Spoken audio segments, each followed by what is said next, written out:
आज जब इतने बैन हैं, इतनी सारी चीज़ें, मतलब आप कुछ कहते हुए शर्माते हैं, सोचते हैं, तो इस तरह के जो फंक्शन जैसे आज हुआ, तो ऐसे मंच हमें मौका देते हैं कि हम अपनी बात कहें और लोग वहाँ सुनने वाले भी मौजूद होते हैं और ऐसा लगता है कि हम अकेले नहीं हैं, कि हर भेड़ तक पहुँच जाते हैं कानून के लंबे हाथ।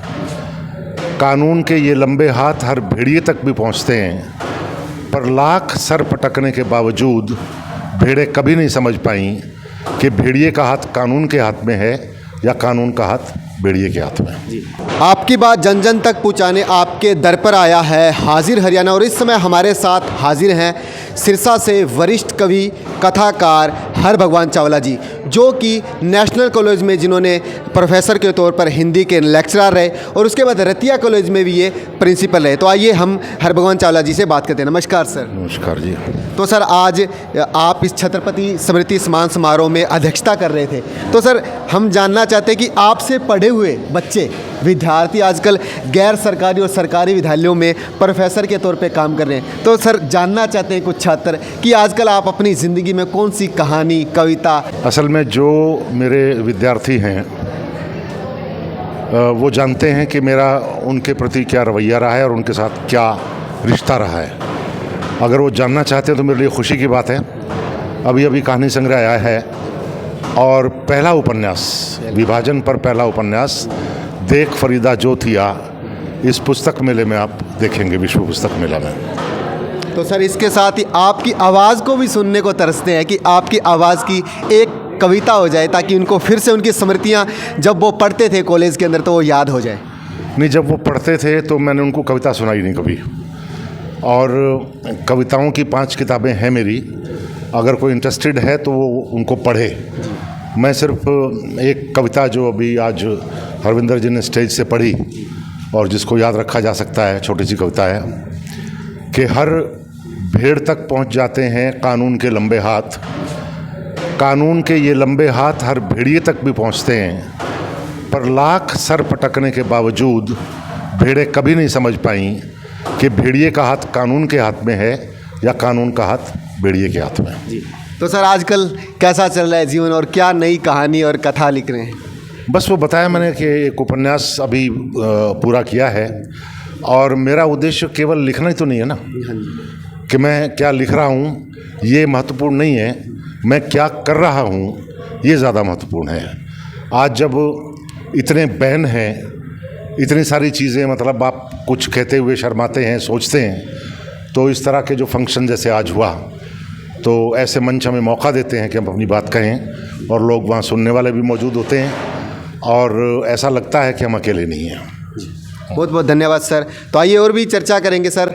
आज मैं अत्यंत गर्वित बोध कर रहा हूँ कि आज हमें सिरसा में बुलाया गया और ये सम्मान मेरे को दिया। मैं समझता हूँ आज भारतवर्ष में जैसे शहीद रामचंद्र छत्रपति है, हज़ारों लाखों पत्रकारिता अगर होता तो हमारे देश में आज लोकतंत्र जो खतरे में है वो नहीं होता।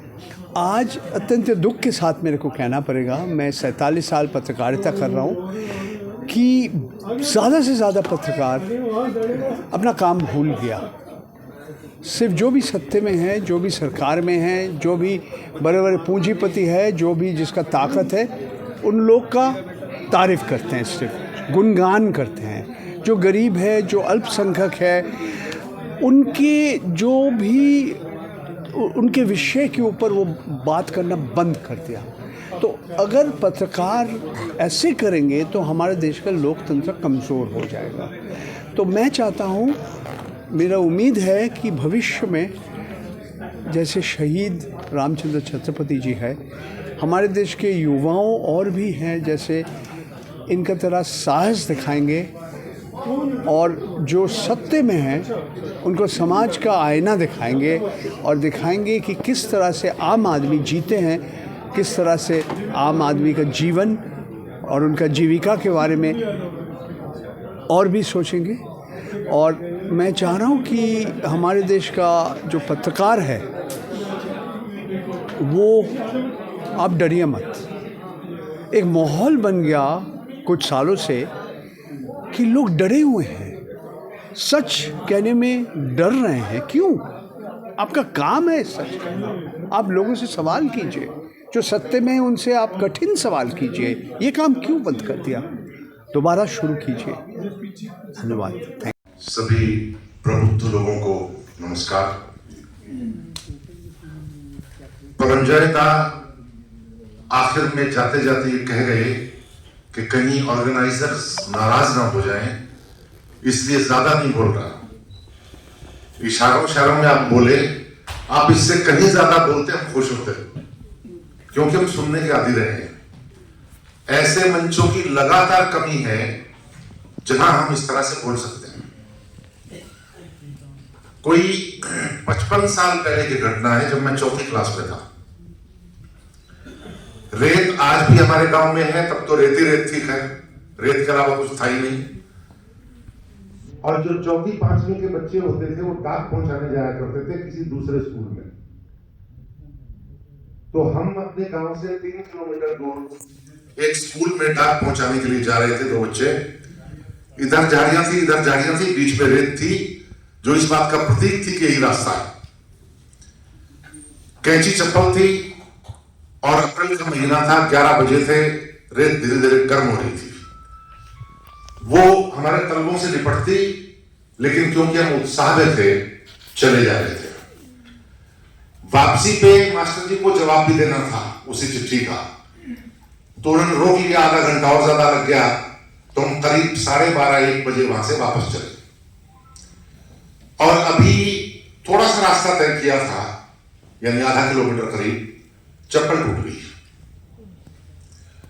और चप्पल टूटने के बाद अब क्योंकि सूरज सर पे था, झाड़ियों की भी छाया नहीं थी, हम कभी दौड़ते, कभी वो पांव उठा के रुक जाते। तब मैंने ईश्वर को याद किया। मैंने कहा, हे ईश्वर, बस यहां पानी पानी हो जाए। ईश्वर को नहीं सुनना था। उसके बाद मैंने ये अर्ज की कि कुछ देर के लिए बारिश हो जाए, जब तक हम घर पहुंचते हैं। नहीं सुनी गई। तीसरी एक छोटी सी अर्ज थी कि कोई सेफ्टी पिन मिल जाए, जिससे टूटी हुई तली को बांध लिया जाए। वो भी नहीं हुआ। तलवे लटक गए, वो तलवार ईश्वर ने नहीं सुनी। छत्रपति 28 दिन तक हॉस्पिटल में रहे गोली लगने के बाद, और 28 देवताओं की मन्नत मानी है, कुछ नहीं हुआ। उसके बाद फिर कल्पना करता हूं मैं कि कोई ऐसी ताकत हो कि सबके सामने एक नाम सार्वजनिक हो जाए कि देश का ये सबसे बड़ा दुश्मन है, और अगले दिन वो बढ़ जाए, दूसरे दिन दूसरा, तीसरे दिन तीसरा। कुछ नहीं हुआ, होना नहीं था। ये तो मुझे अभी पता चला है कि जिस ईश्वर से मैं प्रार्थना कर रहा था, वो किसी मजार या मस्जिद में, उसको ढूंढा जा रहा है।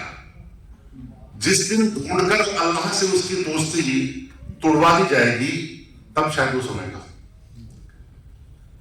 चलो, मैं तो एक मामूली आदमी था, आप भी मामूली आदमी हैं। ये जो धर्मगुरु हैं, ये तो ईश्वर से मिले हुए होते हैं। लोगों की चिट्ठियां बांटते हैं, लिखते हैं। इनको कभी क्यों नहीं दिखता? कुलदीप ने गाया था, लड़कियों की पुकार क्यों नहीं सुनती? इनको क्यों नहीं पता चलता? देश का कोई मसला इनके सामने क्यों नहीं आता? असल में जो गठजोड़ धर्म और राजनीति के बीच है, इसमें एक तीसरी चीज शामिल हो गई है, पूंजी। पूंजी, राजनीति और धर्म, ये इतना खतरनाक कॉकटेल है कि जो पिएगा नुकसान हुए बिना रह नहीं सकता। और पूंजी अपने हिसाब से सत्ता को भी चला रही है और धर्म को भी चला रही है।